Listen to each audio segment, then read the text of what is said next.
All right. Hi, everybody. Thank you guys so much for being here today. My name is Stephanie from Lightning 100. We are so excited to have Samia here. She's going to play a few songs for us in just a sec. Then stick around because after we're going to do a little interview with her, talk about the new album Bloodless, and then we're all going to get together up here, somehow configure this and take a big group photo together with Samia. So it's going to be a super fun night. So without further ado, give it up for Samia.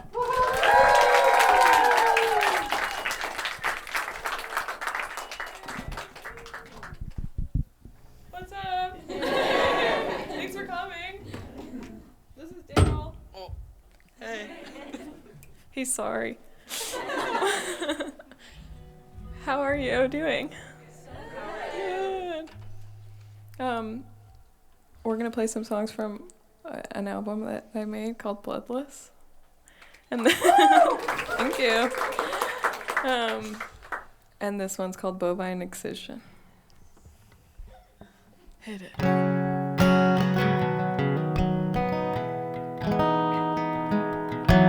Diet Dr. Pepper, Raymond Carver, sitting in the bathtub while they're knocking. I wanna be untouchable. I wanna be untouchable. You took the door off its hinges. Red in the litmus, I felt the pecan, I ate it. I felt the pecan, I ate it. Picking leeches off white underwear, neck back, inscrutable stare.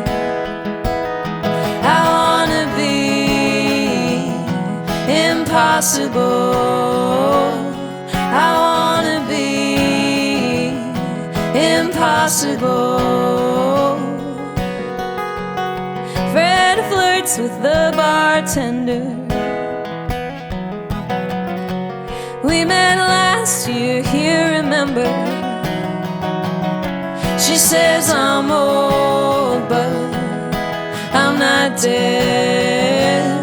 She says I'm old, but I'm not dead. Rice wine, lime-flavored lace, passing go to sit in driveways, clad in leopard clutch, the banister twirling like a dead God dancer.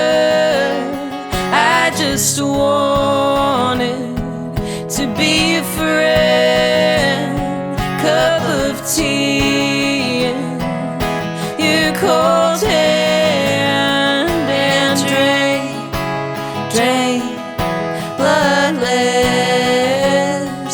and drain bloodless, and drain bloodless, and drain bloodless.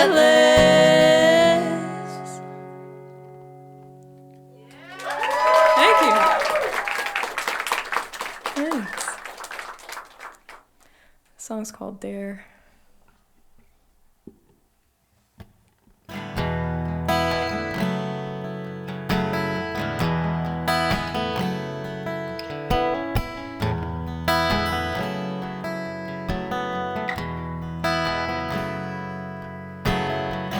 When I touched you, I felt the current of your dare. I think you wanted me to feel it because you know we're the same. Two shades of good paint, all spread thin by the vision, blended so the hands resist him, keeping his dare away.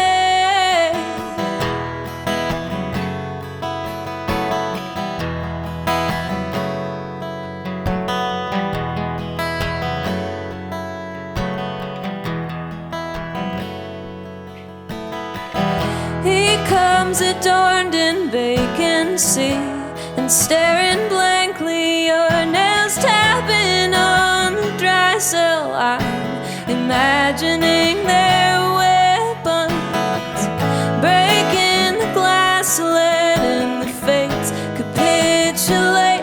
From this side I will always understand the way that you protect him.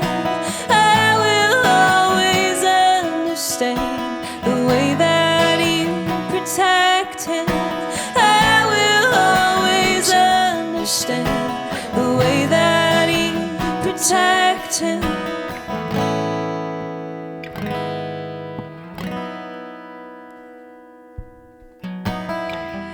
I can't stop crossing the line. You can't stop trying to keep me on the other side. If only you could read my mind. I can't stop crossing the line. You can't stop trying to keep me on the other side. If only you could read my mind. The way that you protect him, I will always understand. The way that you protect him, I will always understand. The way that you protect him, I will always understand. The way that you protect him.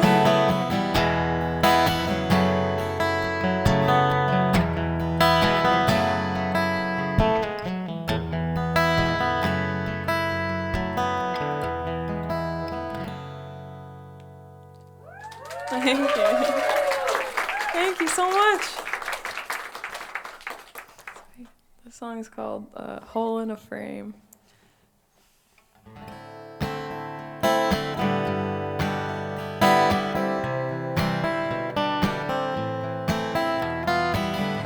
Nothing goes how it was gonna. You missed the boat, you gotta swim. But I don't have to tell you that. Tulsa, Oklahoma, hole in a frame. Sid was vicious and the drywall cracked like an autograph that endlessly appreciates. A little death goes a long way.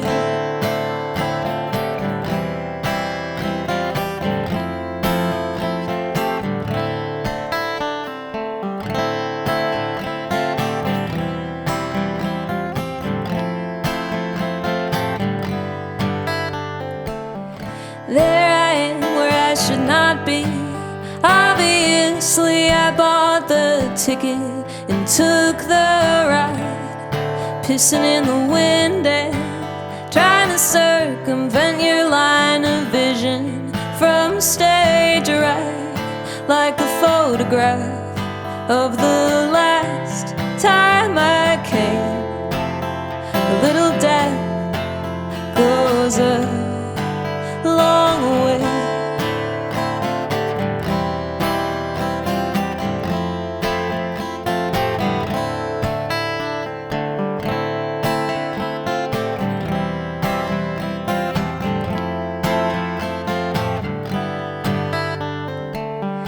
It's raining, I'm straying from the border. You know what they say about the baby and the corner. Maybe I was born for this, dying to myself while you hold the onus. Will you hold the onus? Will you hold the onus? Will you hold the onus?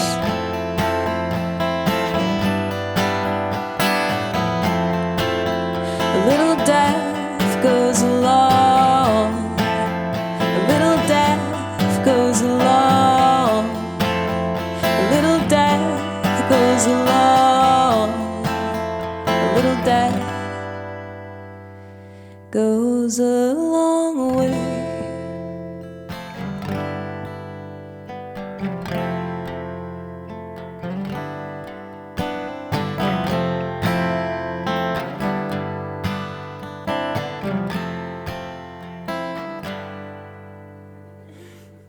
Thank you. Thanks. We have one more, if that's okay. Thank you. This is called Sacred. It's about how you never loved me like you hate me now.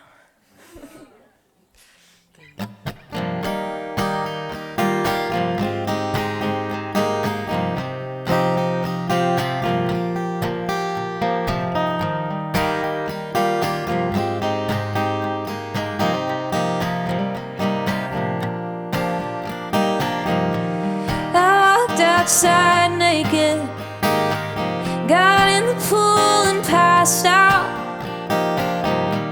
You saw something sacred, but you never loved me like you hate me now.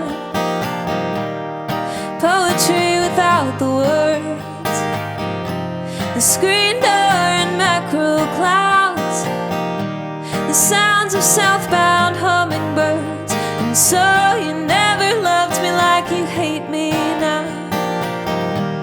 I needed it as much as you, playing the piano at your parents' house. I know you didn't ask me to, but I wanted you to love me like you hate me now. Ooh, you never loved me like you hate me now. Ooh, you never loved me like you hate me now. Ooh, you never loved me like you hate me now. Ooh, you never loved me like you hate me now. Mumbling from your corner, and you backing in your defense. Pale rider in a summer dress, then you're watching me spinning round and round, and playing dead like a bitch, with my tongue out on the ground, saying without saying it that you never loved me like you hate me now. Ooh, you never loved me like you hate me now. Ooh, you never loved me like you hate me now. Ooh, you never loved me like you hate me now. Ooh, you never loved me like you hate me now.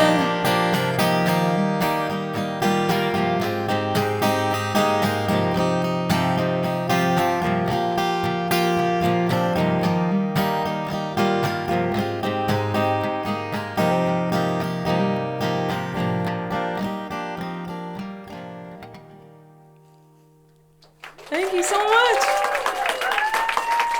Daryl Ron.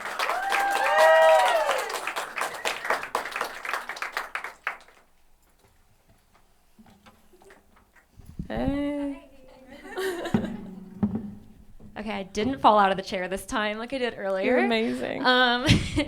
That was really incredible. Thank you so much. Thank This you. is so special to have you guys here. Oh, we're so happy And to be here. genuinely, I was trying to count. I think this might be the 5th or maybe 6th time I've seen you play live. No so, way. Yeah, it's been a few. Oh my god. Thanks for coming back. Yeah, no, I'm so Well, you happy didn't have to a be choice here. this time, but Yeah, I am. Well, no, I had a choice.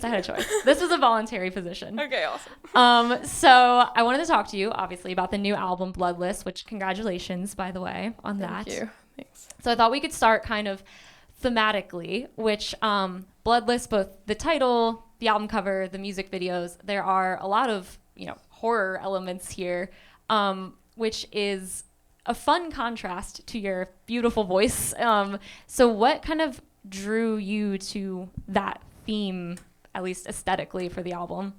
My friend Sarah Ritter, who did all the visuals with me, we were just watching and talking about horror films a lot, and also playing with this idea of being both the monster and the final girl, and how we could try to portray that. And we also just watched Blair Witch the night before we shot the Bovine video. So I did specifically see some hanging stick people in one of the videos, and I was like, hey, Blair Witch. Yeah, totally. the album cover is supposed to look like a cryptid caught on camera. It definitely does. Awesome. Yeah. Thank you. Yeah, you achieved that. Hell yeah. But then even some of the songs, like the first song you played tonight, and the at least first proper song on the album, Bovine Excision, is definitely the most beautiful song about cattle mutilation I've ever heard. Which I know is not really what it's about, but what drew you to that topic, at least as a frame for the song? Someone introduced me to the concept on a date like 8 years ago, and I'd had it in my phone notes. I was like, that's amazing. And then I started writing about absence and how you can kind of be bigger in someone's fantasies and in their imagination than you can as a human in their life. And so I was thinking about metaphors that had like pertinent absences. Mm-hmm. And then I immediately remembered the thing that's so interesting about Bovine Excision is there's no blood at the scene.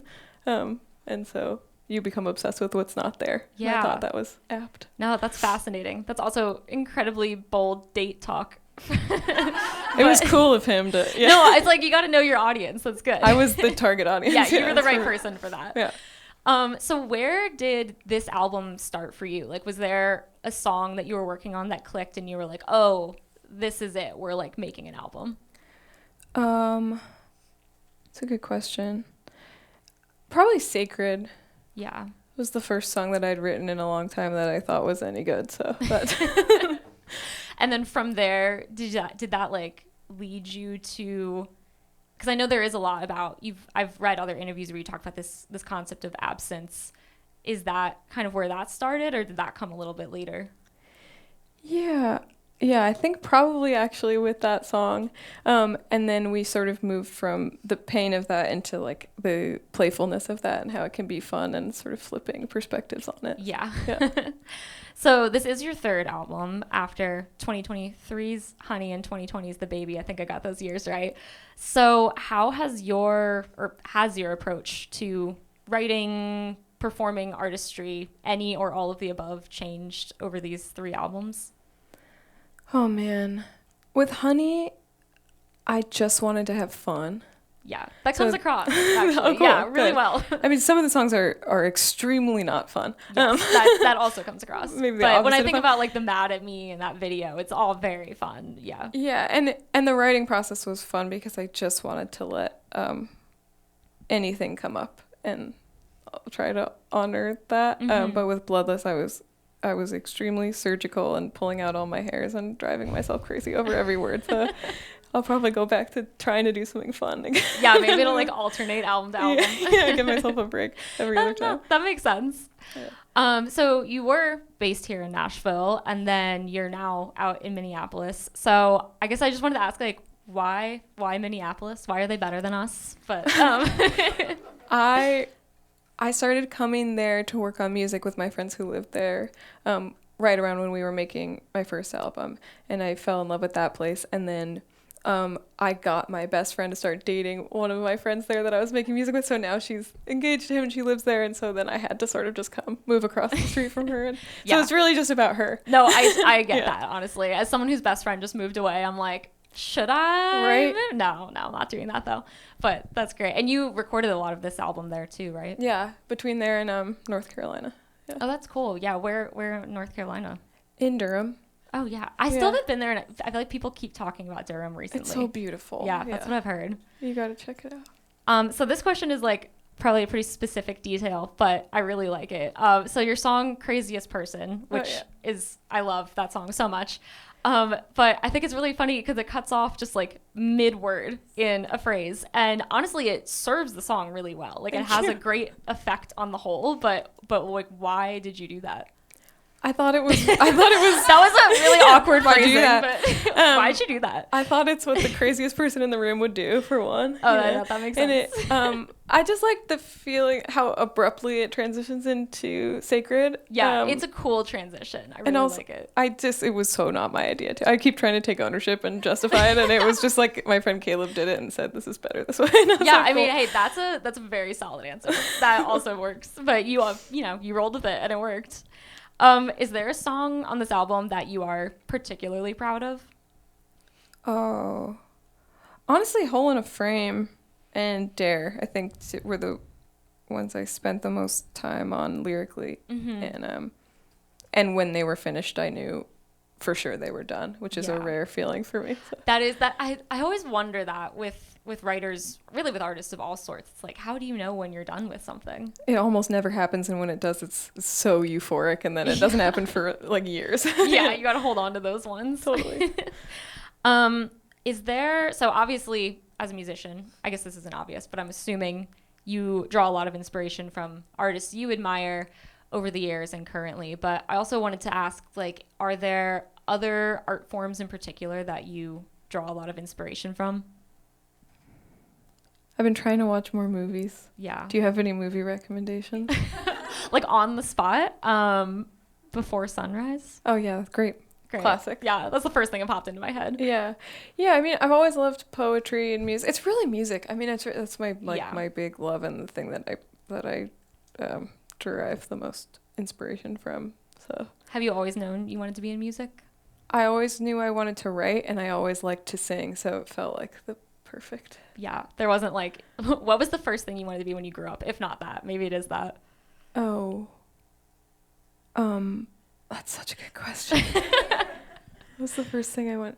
I think I wanted to be a ballerina, and then I did one ballet class and immediately understood that it wasn't for me. You're like, no, not that one. Too many rules. Yeah, that's okay. I wanted to be a lifeguard. I thought that's that was amazing. like that was my great profession. There's still time. There's still time. You're so right. Okay, well, I wanted to wrap up with one more question before we do our group photo. So, like a year ago, I think it was last July, you were featured on one of my favorite blogs, Perfectly Imperfect. That was so stressful. Was it stressful? Just because I care so much. Yeah. Okay, well, sorry, I'm about to stress you out. I But got I'm going to say, so Perfectly Imperfect, they have, if you guys don't know, it's this really cool blog, and they have people like Samia and amazing other artists and creators and interesting people come on and like basically recommend things to everyone. So a few of the things you said: Biking Along a Creek, Heaven is a Junkyard by Youth Lagoon, which is one of my favorite albums. So cool. Love that. Yeah. Reading about historical muses, Mitski's Tiny Desk, and tide pools. Which I feel like all of those definitely hold up a year later, but I was wondering if you had any 2025 updates. Oh man. Oh man. And like zero pressure here. I'm putting you on the spot. I've been into baked goods. That's a good one. For the first time in my life. Any particular, for the first time in your life? Yeah, I never really forayed into the baked good. That's crazy. And they have them everywhere. Yeah. Like you're never without. So baked goods. Is that okay? That's a perfect answer. Thank you. Yes. Also, like, I'm so happy for you that you've discovered baked goods. It's like the best thing to be passionate about. Yeah. No, like I literally ate some banana bread right before I came here. Oh, banana bread, and there's all different types of breads. Yeah. You wouldn't believe. There's so many. Wow, this is really exciting for you. I'm really happy for you. Thank you so much. It's okay, Samia, thank you so much. Thank you. Thanks for having us. Yeah, so happy to have you here. So, okay, guys, we're going to do a group photo. So let us be super careful because at least one of these candles is real. But we're going to all gather around here and take a big picture together. So thank you all so much for coming. Thank you, Samia. Thank you, Daryl. This is great. Woo.